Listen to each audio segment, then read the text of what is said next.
Assalamualaikum warahmatullahi wabarakatuh. Kenalkan, saya Rizky Agung Ramadan dari kelompok 10 yang beranggotakan saya sendiri, Irawati Fazrin dan Sekar Ajen Septiana, akan mempresentasikan materi yang berjudulkan konflik agama, terorisme, dan radikalisme. Yang pertama, konflik agama. Kata konflik sendiri berasal dari kata configere yang berarti saling memukul, atau dapat diartikan sebagai perselisihan antara dua orang atau dua pihak yang bertujuan untuk menyingkirkan atau menghancurkan pihak lain. Dan sedangkan agama dapat didefinisikan sebagai nilai-nilai atau norma ajaran spiritual kerohanian yang mendasari kehidupan manusia. Singkatnya, konflik agama diartikan sebagai pertikaian antara umat beragama dengan umat beragama lainnya, baik beragama sama ataupun beragama berbeda. Lalu, apakah konflik agama termasuk abnormalitas dalam beragama? Ya, perilaku konflik agama dapat diartikan sebagai bentuk penyimpangan dari suatu agama, ajaran agama yang bersumber dari Allah Subhanahu wa Ta'ala, kemudian kepada orang-orang terdahulu seperti nabi dan nenek moyang hingga sekarang bisa sampai kepada kita. Perilaku penyimpangan dari konflik agama dapat terjadi karena pemasungan dari nilai-nilai ajaran agama. Dan setelahnya ada faktor terjadinya konflik agama. Ada dua faktor. Yang pertama adalah kebenaran, truth claim, dan doktrin jihad. Yang saya bahas pertama adalah klaim kebenaran. Klaim kebenaran yaitu setiap umat beragama membenarkan agama masing-masing. Rasa semangat yang menggebu membuat sebagian dari mereka justru merendahkan orang lain yang tidak sepaham dengannya. Mereka menganggap bahwa mereka sudah paham, bahkan sudah menjalani nilai-nilai keagamaan tersebut, memaksakan konsep-konsep gerakannya kepada orang lain yang berbeda keyakinan. Hal ini yang akan menimbulkan konflik agama. Dan lalu doktrin jihad. Doktrin jihad seperti peristiwa bom Bali 1, banyak orang terkejut akibat pernyataan dari Imam Samudra. Ini adalah perjuangan suci, jihad, bukan perjuangan hina. Insya Allah, Allahu Akbar. Pernyataan ini membuat banyak orang awam bertanya mengenai arti jihad sesungguhnya. Dalam agama Islam, konsep jihad bukan sebagaimana yang disampaikan oleh Imam Samudra, membunuh orang tanpa dosa karena sebabkan doktrin tertentu. Akibat doktrin inilah konflik agama dapat terjadi. Lalu contoh kasus konflik agama. Yang pertama ada konflik antar umat beragama di Aceh Singkil yang terjadi pada tahun 1979,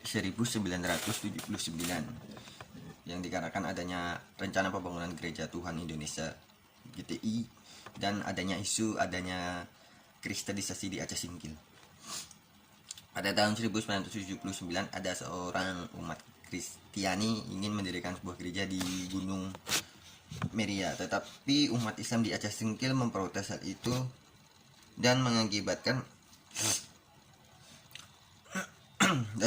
konflik agama. Konflik ini dapat diselesaikan dengan damai secara musyawarah yang melibatkan tokoh masyarakat pada tanggal 13 Oktober 1979.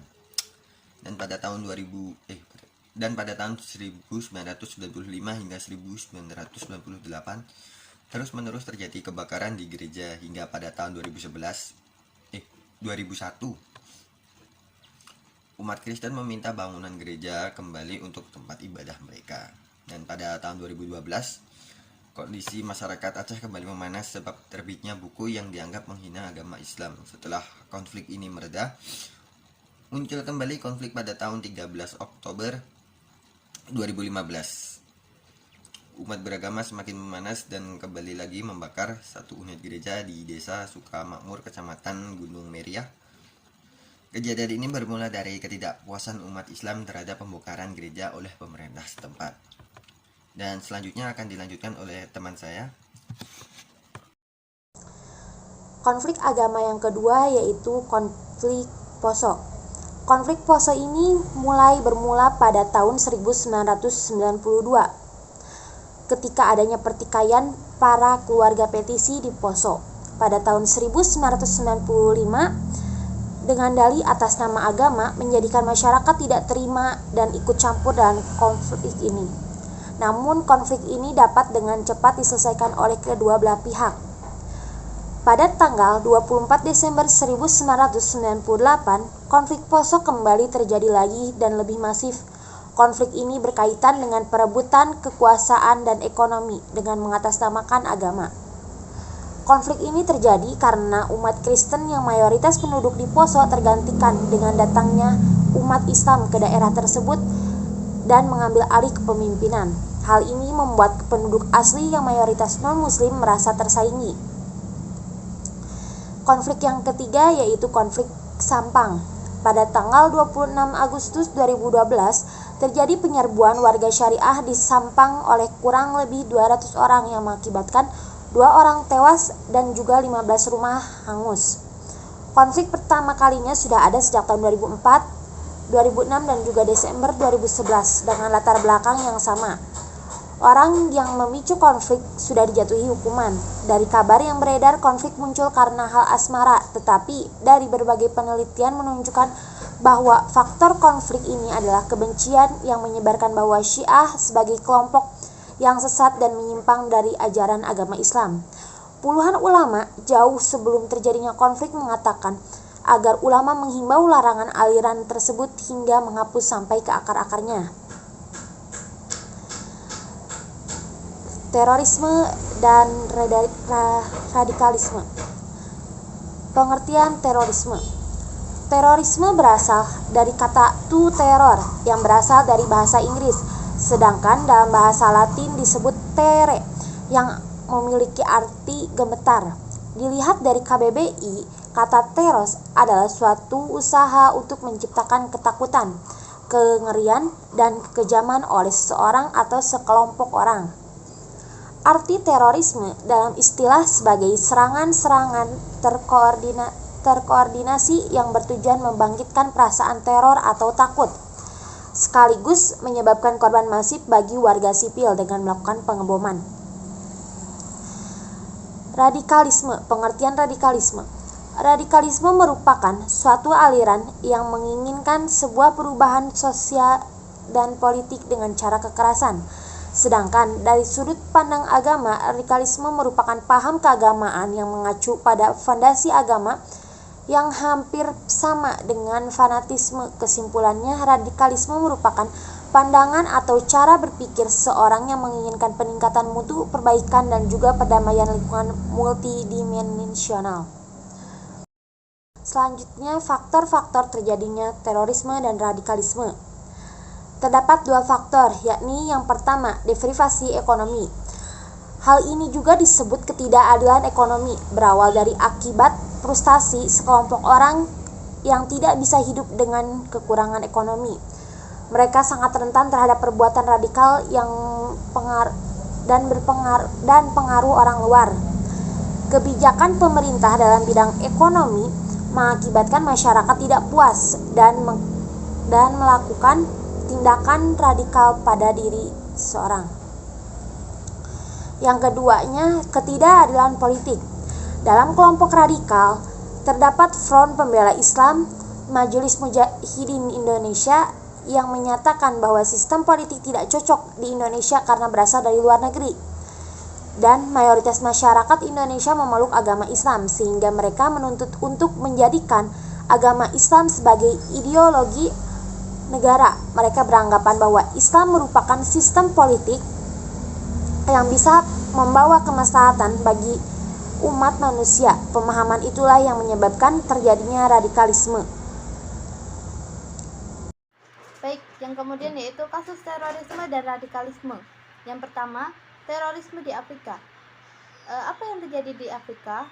Yaitu terdapat kelompok Abu Sayyaf yang memiliki tujuan untuk membuat negara yang merdeka dengan menggunakan undang-undang dan menggunakan hukum-hukum syariah Islam sebagai moral dari undang-undang negara.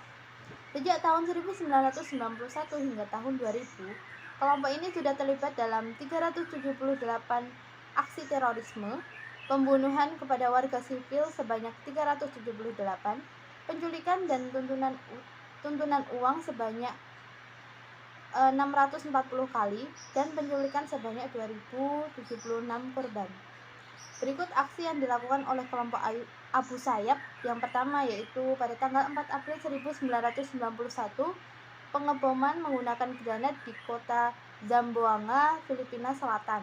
Yang kedua, 14 April 1995, penyerangan terhadap kota pemukiman Kristen di kota Ipil.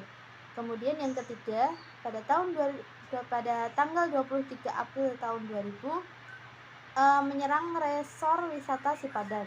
Kemudian yang terakhir, pada tanggal 1 Juli 2000, penculikan terhadap penginjil Kristen Filipina di kawasan hutan di Jolo.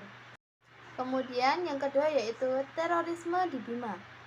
Kelompok ini bernama Jamaah Ansharud Daulah atau JAD dengan tumbuh pesat di Kelurahan Penatoi, Kota Bima, yang menjadi cabang ISIS yang berpusat di Iran. Kelompok ini sebelumnya bernama Jamaah Islamiyah atau JI, lalu berubah menjadi Jamaah Ansharut Tauhid atau JAT. Kelompok ini kemudian pecah dan membentuk menjadi beberapa jamaah. Yang pertama yaitu Jamaah Ansharud Daulah atau JAD dan Jamaah Ansharut Syariah atau JAS. JAD dan JAS ini memiliki perbedaan yang cukup signifikan. JAS merupakan kelompok yang memiliki pandangan pemahaman yang bagus serta mau berinteraksi dengan masyarakat lain. Justru sebaliknya dengan kelompok JAD, mereka menganggap orang lain yang tidak sepaham dengannya merupakan kafir. Selanjutnya yaitu kasus terorisme dan radikalisme di Sulawesi Tengah. Laskar Jundullah merupakan organisasi yang tertutup yang sudah berdiri sejak tahun 2000. Organisasi ini pernah terlibat dalam konflik Poso dan juga konflik Ambon, serta aksi bom di Makassar. Laskar Jundullah merupakan organisasi yang berdiri sendiri tanpa adanya bantuan badan lain. Laskar Jundullah selalu mengirim anggotanya untuk melakukan penyerangan dan kampanye di berbagai daerah untuk melawan segala yang batil. Contohnya, peristiwa yang terjadi di Makassar. Mereka merazia karaoke and the blues di Hotel Country Inn di Jalan Haji Bau. Lantas, bagaimana dinamika psikologis yang menyertai perilaku abnormalitas dalam beragama? Berbagai hipotesis menjelaskan bahwa pelaku abnormalitas agama merupakan penyakit jiwa pada manusia. Terdapat beberapa tesis yang membagi berbagai asumsi yang mendasari, di antaranya yang pertama, frustration aggression hypothesis. Sang pelaku merasa stres atau frustasi yang berkepanjangan, menyangkut masalah politik, ekonomi, dan personal atau mental health si pelaku. Yang kedua yaitu negative identity hypothesis. Sang pelaku memiliki perasaan negatif mengenai dirinya atau identitas yang dia miliki. Didorong juga oleh perilaku sekitar yang merasa dirinya tidak dianggap atau diabaikan. Kemudian yang terakhir yaitu narcissistic rage hypothesis, yaitu pelaku memiliki masalah mental, sosiopatik, arogan, dan gangguan kepribadian. Pelaku ini merasa dirinya paling benar dari segi pemahaman maupun aliran dari kelompok tersebut. Kelompok ini mengajak orang lain untuk ikut pada paham mereka. Tak jarang orang awam yang mendapat informasi seperti ini mudah untuk bergabung pada kelompok ini. Namun, tak banyak dari mereka yang awalnya sudah memiliki pondasi dan sudah memiliki pemahaman yang kuat ketika mendengar informasi baru, mereka akan ikut bergabung. Kejadian ini disebut perceptual resetting, yaitu proses mengubah persepsi sehubung dengan adanya informasi baru yang mereka punya. Cukup sekian dari kelompok kami. Apabila ada kesalahan kata, pengucapan, maupun perilaku yang kurang berkenan di hati teman-teman, mohon maaf yang sebesar-besarnya. Semoga hasil kerja kami dapat menambah wawasan bagi teman-teman semua. Sekian dari saya, sekian dari kelompok kami. Wassalamualaikum warahmatullahi wabarakatuh.